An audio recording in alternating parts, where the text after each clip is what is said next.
Today on the Implicit Show, we've got a special guest. We're talking all about financial freedom and how you could free yourself from those obstacles that stop you from, reaching your financial potential. Tapping into the true potential of the human spirit. This is Humanity Empowered.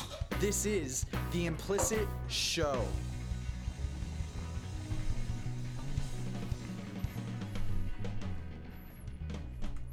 Hello and welcome back to the Implicit Show. My name is Bren Dubé. I'm super happy to be here for you guys on the Implicit Show. I believe this is episode 71 at this point, not even counting all the other shows we've done. So it's super exciting to have made it this far and to still have you guys along with us all along the way. Much appreciated. Today we got a special guest, and I'm super excited about this guest because we're chatting a little bit before the episode, and he's dropping all kinds of hints of like ideas that I'm excited to hear about. So I'm excited about that, and also he's doing upwards of like 30 to 40 podcast guests a month right now. Podcast guest interviews on whatever. It's super. I'm just honored to have him here. So today we've got Damion Lupo. Damion, I want to give you a chance to just talk about yourself a little bit. Tell me, a little bit about who you are, what makes you who you are, and maybe a little bit about your story. Yeah, Brent, I'd love to. Thanks for having me, by the way. It's going to be fun to connect with you and share the stories and things. I'm an alternative type of disruptor. I do things that don't make any sense to the mainstream or the masses. And so that started off when I was 11. Growing up in Alaska, way up north, kind of like you're up north. I was way out west north. Wow. And I was doing things that were different. A lot of kids were playing and playing video games and going fishing in Alaska. And I was out there building a video game company and doing that because I couldn't afford the games. I was told no a lot. And that kind of is what really framed me for my whole life, was being told, no, you can't do this, or you should do this. And I just feel like if somebody's telling you you should do something, that's their thing and that's not really your thing. And so I finally veered off of that path. And after being thrown out of college for starting a bookstore in my dorm room, I finally realized, you know what? I think I need to go do my own thing and kind of create my own path instead of doing what I'm supposed to do. And that's what really opened things up. And it's where the universe, I felt, really started to conspire with me versus pushing back on me all the time. And it was less frustrating, even though there's a lot of growth. Because if you go out there in the woods on your own, you end up growing a lot because you bang your head into everything. But at the same time, you're in the middle of something that's so growth minded that you're expanding and your eyes are wide open and you're having so much fun, you hardly realize you're stubbing your toes the whole time. So it was really that. It was being contained and then breaking out of that and wanting something more. I didn't want to take what was given to me. I wanted to go create something that really tapped into my potential.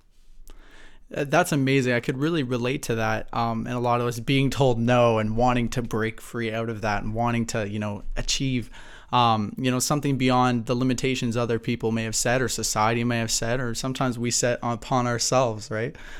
So tell me a little bit, when did you start to find your way? What was it that helped you along the way?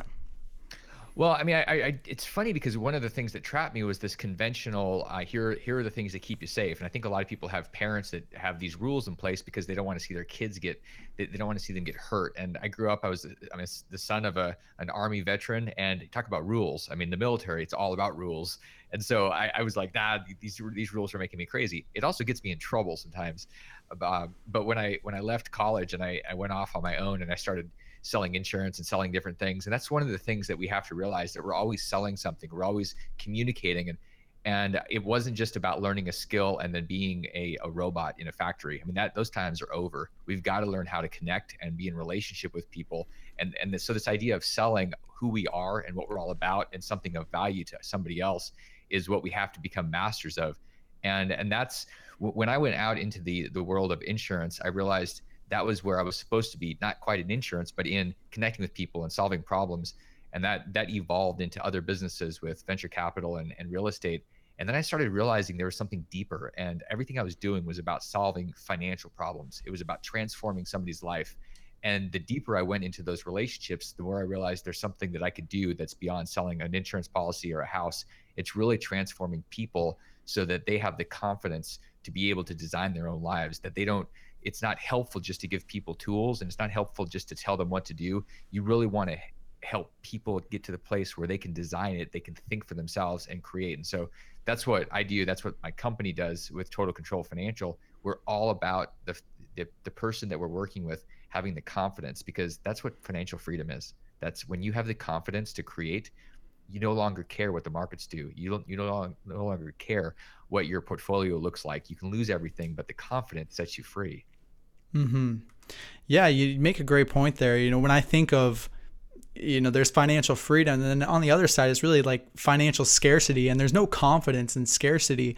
There's just uncertainty and fear, and that's what so much of what shuts people down. Have you seen a lot of that? I'm sure, right? Yeah, really what happens. That's where people start, because they've been trained to go into that space, to turn over the control and just hope for the best. And what I like to say is that hoping is not a strategy. If you're going to go and say I'm going to throw my money or my life into somebody else's hands, you're just smoking hopium. It is a terrible plan. And if you really want to have the ability to be free, and I don't know a single person that I've ever known that that's not something that they want almost as much as anything else, to be free. If you want freedom, you can't have somebody else that is telling you whether you're going to have financial resources. You've got to be able to be in charge of that. And to say, I just don't get money, or I don't understand numbers, I think that you're abdicating responsibility for something that is really the shackles that you get to undo if you choose that. But most people end up buying into the belief system that they're too stupid. And I just don't believe that. I think that anybody is smart enough if they're willing to commit to it and be responsible. Mm-hmm. So what do you think it takes? What do you think it takes for people who are in that position of financial scarcity to make that first step to, like you said, gain the confidence, start actually taking action towards a strategy, working out of confidence and less out of fear? Where does this road start? They say the first journey, or the journey of 1,000 steps starts with the first step, right? What would be the first step?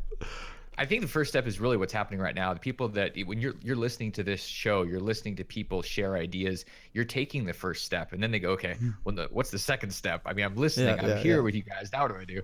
And I think this is where, because people don't start off with the confidence. I mean, once you've done something, like I remember in the beginning when I was basically broke and I was starting investing and I had negative net worth, and I went out and I did my first deal, and all of a sudden I thought, wow, this is cool, and I've got confidence. So I go do more deals. And it was hard to do the first thing. So what I ended up doing is I borrowed somebody else's confidence and their experience. And I think that that's the second step. Once you choose, first step is choosing. That's why you're here listening. People are engaging. The second step is leveraging off of somebody that's already done it, that sees what's possible and they believe it, because sometimes it's hard to believe things that we haven't actually experienced. And so instead of your own experiences, you have to leverage off other people. And that oftentimes looks like having a mentor or a coach or a group where people are supporting you. The worst possible thing, and this, people get stuck in this, is they're listening to people that haven't been there, that are telling them it's not possible. And when we listen to that, we just get torn down. It's the old crabs in the box thing. We get stuck in the box with a bunch of crabs that don't know any better because they've never been outside of the box. So you got to get out of the box. You got to have some crab up there that's like a super crab that pulls you out of the box. And that's what happens when you leverage off of other people that have already been down the path. Mm-hmm. No, that's a great point. I could even think back in my personal life at times where, I wasn't feeling 100% confident, but then, I could go and listen to a podcast or watch an inspirational video of some sort, or read a book, or get some sort of new information that helps at least uplift you and take you out of that state of, yeah, I can't do it. And, you're totally right where you say there's people who often tell us, they've never done it, and they tell you can't do it, because they haven't done it. They don't have the experience. So I think it's really, pick and choosing where you're getting your information, because it's coming from everywhere right now. We're getting bombarded, and what most people, you have to understand, is that most people have an agenda there, and even people that love you, their agenda is to keep you safe. And the other thing that people don't necessarily realize, because it's kind of a hard pill to swallow, and I don't think a lot of people really want to hear this, but when people are saying, no, you really can't do that, that's crazy, that it doesn't make sense. The problem with you actually going and doing it and making it work makes their decision not to go do it years ago wrong. It makes them wrong, and they don't want to feel bad. That's part of why people will say that's crazy, because if all of a sudden you're super successful, then they're going, damn, maybe I was wrong about my decisions. And people don't want to be wrong, because it totally runs in, there's a conflict with consistency around what we've done and who we are. Mm-hmm. Yeah, 100%. So tell me more about achieving financial freedom. I mean, I think a lot of people, I know I can even think of myself personally from time to time, it's scary to get into money a little bit, because it's like, okay, well, what if I get into money and then I lose it? Or what if, I get into money and it doesn't work for me, or I have even more problems, or whatever this happens, right? How do we really get around all these limitations and negative associations that come along with starting, getting yourself on track to being comfortable, and more than comfortable, free financially? Well, I think you just hit a whole bunch of things at once. So we'll see if we can I'm crazy. That was great. It's really there's this fear that we're going to make a mistake and then it's going to hurt. And I think a lot of times we have this built-in belief system that there's a saber-toothed tiger or something rustling in the bushes, and if we make a mistake and we make the wrong step, something's going to eat us. And we associate losing money or making a mistake where we have to write a check to being eaten. And so we don't do it because our amygdala kicks in and it says, don't make a mistake that's going to kill you. And I can tell you from my experience, and this is brutal, but when I built up my company, my real estate company, and in my 20s, and had a $20 million portfolio, and then I ended up losing it and had a negative $5 million net worth, it was a huge swing. And so basically in my mind, I was afraid I was going to be eaten alive. And then I realized nothing ate me, and all I did was learn a whole bunch. And so there's winners and then there's learners. And I wasn't necessarily the winner right then, but I sure did learn a lot. And I moved forward. And if people can realize that the worst thing that happens is that you learn and you grow, that's an important thing to start to understand. And when you're around people that have either lost things or they've gone bankrupt or whatever, and you realize, wow, they seem to still be alive and they're happy, you realize maybe the worst thing that happens isn't that I'm going to make a mistake. And it kind of frees you to engage and to start making decisions of trying things that you're not familiar with. It's like anything, man, playing an instrument or playing a sport or doing anything. The first time you do it, you're terrible. Doesn't mean you quit. It doesn't mean you don't start. You got to start somewhere, and you got to be willing to fall off the bike and then realize, okay, you're going to get bloodied and you get back up. And that's the entire process of mastery and success with money or anything. You got to be willing to do something and look a little goofy in the process. Mm-hmm. Mm-hmm. I love that for sure. So I got a couple of your books here that I'm super excited about. You've got The Quick and Dirty Guide to Gold and Silver, 21 Most Asked Questions, Most Asked Questions Answered in 30 Minutes. And then you have this other one, Total Control Financial Guide to the QRP. Do you do a lot of writing? Do you write a lot as well? And I know, because I know you do a lot of podcast guests. I know you do a lot of interviews. Yeah, I love writing, and I love and I hate it. And so there's this whole process of writing a book where you go, I love the idea of writing a book, and everyone seems to have a book in them. And then they actually write the book and they go, I hate my book. You get pregnant with your book. You're halfway into the middle of it. And you're like, get this thing out of me. I hate this thing. It's like I have morning sickness and I'm vomiting everywhere. It's terrible. Yeah. And so you end up, the reason that I write the books, and I think that the reason that we need to write books when we feel compelled to, is that there's a story that's brewing and there's lessons for us to share. And we don't serve anybody if they're stuck inside of us. And you really learn how much you know and how much you don't know, which is even more important about a subject when you write a book. Because if it's in black and white, all of a sudden, either it makes sense or it doesn't. And usually it doesn't make sense. And you really have to dig deeper, and to understand something, you understood it if it's in black and white and somebody else can understand it reading it. So I do this partly to make sure that I really understand a subject, especially if I'm in business around it. So the gold and silver book and the QRP book, those are businesses I have, and it's to be able to communicate these ideas with people, and it's leverage. I mean, if you want to be able to share to a lot of people, you have to communicate, and it's not one-on-one. It's not just these conversations. You've got to be able to communicate it with books and different things that can touch hundreds and thousands and millions of people. That's the time we're living in. And so that's why I continue to write, to get those things out there and to be able to share them. Mm-hmm. So, and you have another one here. It looks like you co-authored with Christopher C. Ashby, called Reinvented Life: How Two Friends Moved from Conflict and Pain to Consciousness and Purpose. So this is another book that you wrote, obviously. So you're doing a lot of writing. You talk about how, you have a message, you got to get it out of you. You put it in a book. What is the message right now that is reoccurring in your life, throughout the books you're writing, perhaps throughout the interviews you're doing, or even just the one-on-one conversations you have? What's, maybe one of the underlying messages that keeps on recurring that you think, we should really talk about here?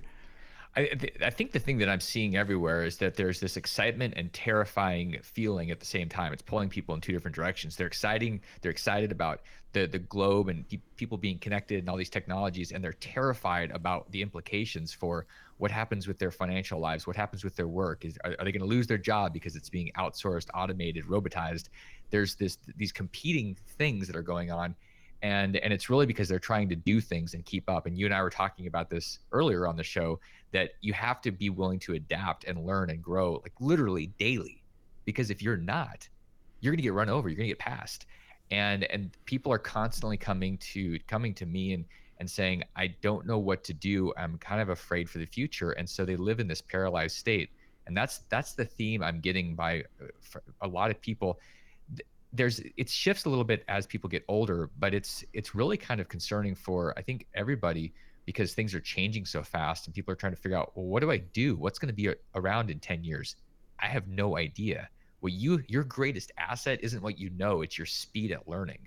And you've got to be willing to engage. Otherwise, you're in deep trouble. So that's what we're continually figuring out, better ways to get people in the middle of the newer ideas. Because if you're not in that space, like on these shows, if you're not constantly putting yourself out there in those spaces, you're going to get left behind. And so that's what people need, is to find those spaces and those tribes, those communities that will keep pushing them and expanding them, and not sitting in the stuff that's old, that's from the past. Where would you go to find these communities or I am tribes? sitting. Yeah, you know what? It's funny because I'm sitting here right with you, and this is just Hmm. going out there, and it's saying, here's what I want to do. I want to connect with people, and right now we have this thing called Google.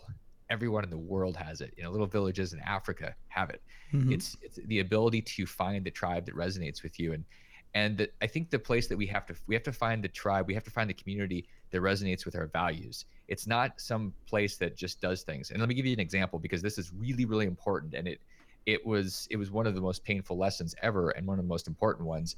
Back 15 years ago, when I was doing investing and building a business, I was modeling, which is a great way to get something or create a life based on what you see, and you find people that have already done it and you just do what they did.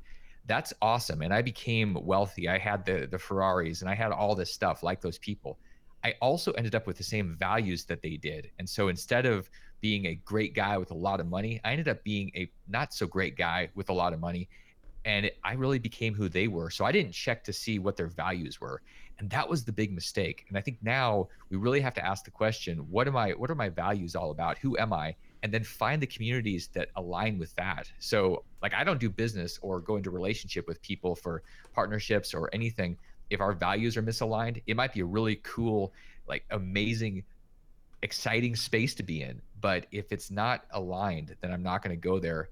And so we have to start there. So when we're searching for those places, we got to make sure that there's not a misalignment, or you'll end up with a big pile of crap. No, that I love that. Just the idea of having your values aligned with your goals in life, and what you're going to be doing, the kind of environment you're going to have. I mean, my question right now is, I'm a young guy, 23 years old. And I think some of the other audience watching this, we have a lot of young people watching as well. What would you say to some of the younger people who maybe didn't grow up with a ton of money, really didn't grow up with any kind of financial education or anything, weren't really taught how to do your taxes or how to do much? I mean, obviously, we talked about get yourself around the right tribe, start learning and growing. But what kind of little tips here and there could we give to somebody, young right now who is not in this space?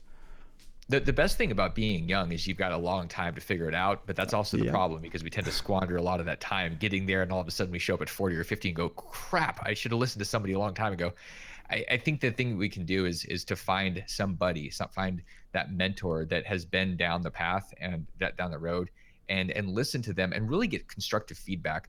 The meaning, we want somebody to tell us what we don't see. The great thing about being 22, 23 is you're naive and you can build the Great Wall of China. That's one of my mentors used to say to me. He goes, I first met you in your 20s, and you literally showed up and said, hey, I can build the Great Wall of China. And I believed that you believed, and I believed you would actually do it, because I was naive enough to believe that anything was possible. That's awesome. The problem was I couldn't see myself swing, and I didn't know when I was going off a cliff, and it was too late. And so that's the value in having somebody there that has extra decades. I like to go after the bald and the gray. Find somebody that's bald, find somebody that's gray, and really have them close by, so that they can see things that you're missing and respect them enough to pay attention to what they say in terms of feedback. This is probably not your parents, by the way. I mean, I'm sure a lot of people have great parents, but our parents are not meant, they're not programmed to say, yeah, go off and do the things that might make you bleed. They're going to say, don't do anything that could hurt you, usually. And so you want to have somebody that can encourage you, but can also give you feedback when you're messing up. And in our 20s, that's powerful. You don't want somebody that's gonna tell you that you can't do it.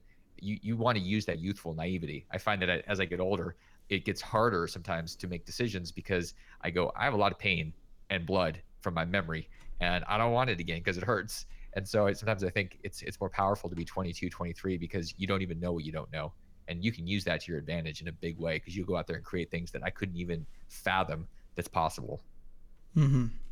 See, guys, that is a great point. If you're young, don't get discouraged. Get excited about the youth, because you got this energy about you that could really go out and make amazing things happen. So that's awesome, man. Thank you for that.